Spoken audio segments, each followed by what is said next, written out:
Hey guys, welcome back to some Gilded Guardians. Today's video, we're going to be working on getting Leah built up a little bit further, but we know over on X, they actually showed us a little sneak peek of what is coming. A lot of players have really just been grinding, been kind of churning over the same heroes, and I want to build, and I have been working on Leah. So Leah's at a point, and a lot of players question, why Leah? Why are we building out Leah? We have the ability to do some more enlightenment. Hopefully we can get the enlightenment and the radiance at the same time. You can see that she is at the max level.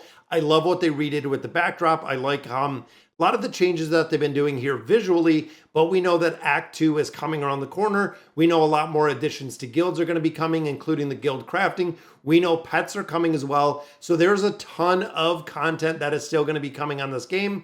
And I wanted to show you why Leah. That is a question that I've actually gotten from a couple of viewers, is why Leah and why are we building out and why have we focused so hard on Leah? Now, of course, when it comes to AoE, she does a lot of damage. Each strike increases damage by 10%.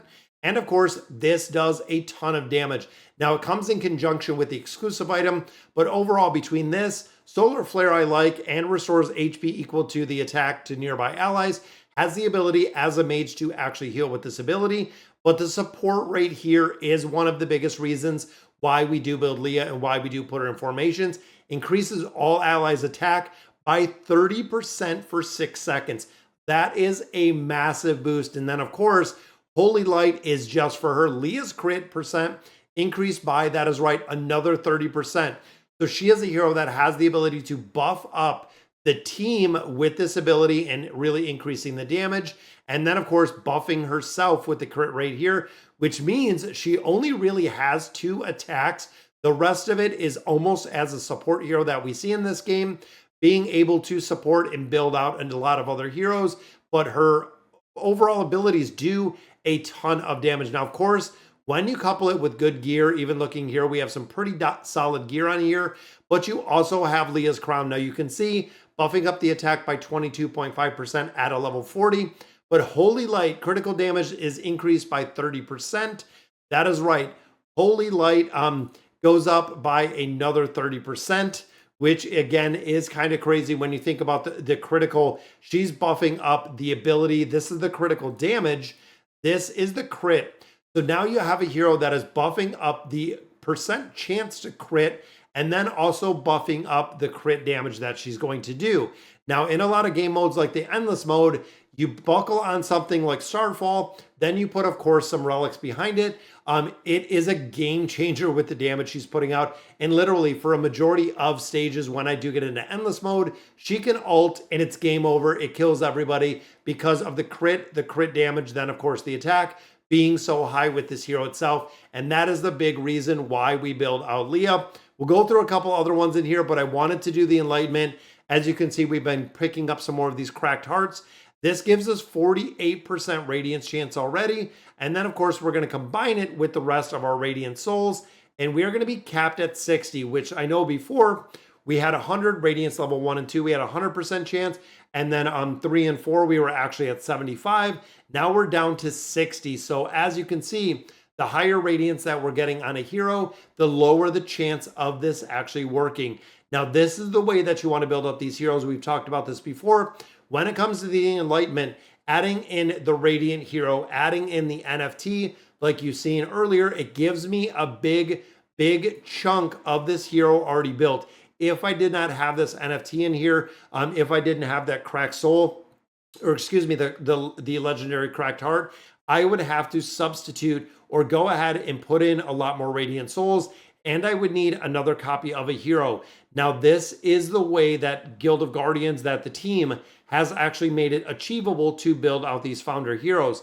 Now, the question also comes in, and let me see if we can get this done, is what about the other heroes that we see in here that you do need the multitude of copies? There's the highest probability of radiance. Let's go ahead and hit the Enlightenment. It is going to destroy that, which is going to take her to 13 guaranteed, but is it going to take us to Radiant 6? This is the part, again, we have a 40% fail rate, and it goes to 6. Whew. Look at that, guys. That takes it to 13.6.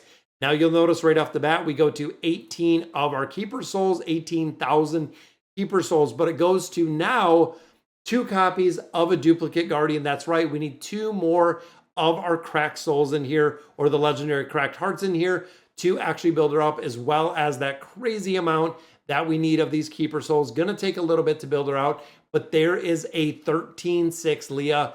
Very, very happy to see that that came through. And of course, when you start looking exponentially at the growth rate, it goes parabolic as you're building these heroes up further. Now, again, the question was posed when it comes to other heroes, like right here with Funika, and right here with Salve. These are heroes we actually picked up out of our crystals. We actually got both copies of Funika, and then of course Salve was from our epic idol that we got, the epic idol that we cracked open. We got a copy, but you'll notice this requires a copy, another copy of the same hero. There is no way to substitute an item that I'm aware of. I don't know if it's going to be something that is coming in the future with these Generation 1 heroes. You need copies of additional heroes. Again, when we did this before they had the update, looking at copies of Salve, they're running about $100, $140 a copy. Meaning that if I wanted to take this hero from the 5 Enlightenment to 6 Enlightenment, I would need another copy, and then so on and so forth. And even here, we got lucky with these double copies in here. But again, getting the double copy means you're literally double, tripling, quadrupling, even 5, 6x the copy to get them up with the Enlightenment, because you do need those straight up additional copies. Now in here, I'm waiting till I get more of these Radiant Souls to build her up a little bit further. Because even here, guys, you want to make sure anytime that you're doing Enlightenment, anytime that you're doing Radiance, that you are capping your percentage chance as high as possible. You want to get to the point where it says it is capped by the growth rate. It needs to be there, and it has to be there every single time if you want to build these up. Now, there was also a discussion today that we were talking between T-Rock and building, of course, Funika. This is going to be a lot more expensive if we want to build her out a lot higher. That is the reason why we are leaning more on T-Rock. But of course, using the same keeper souls that we need across a multitude of heroes means that he is at 8.3, where you can see, of course, Leah built up a lot higher. But overall, I'm going to have to put some keeper souls in here. And the big thing with this hero, why players are using him, is killer intent. When T-Rock is alive, all allied gain 70 energy every 3 seconds. Ultimate abilities go like crazy on here. And then, of course, he does have the ability to crowd control, which is going to block out ultimate abilities. And then both of these are AoEs, which, of course, nerf energy, which is good. This one just straight up damage. But, of course, 10% of the current energy, so it does drain as well. So energy reduction right there blocks the ultimates with some crowd control. And then we are an energy battery as well. So when you look at T-Rock, the ability to, again, amplify the damage that we have a hero like Leah doing through the energy regeneration is kind of crazy when you think big picture.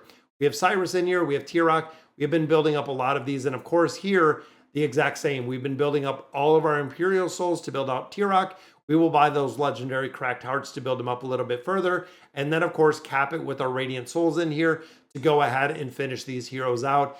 And we are making a lot of progression.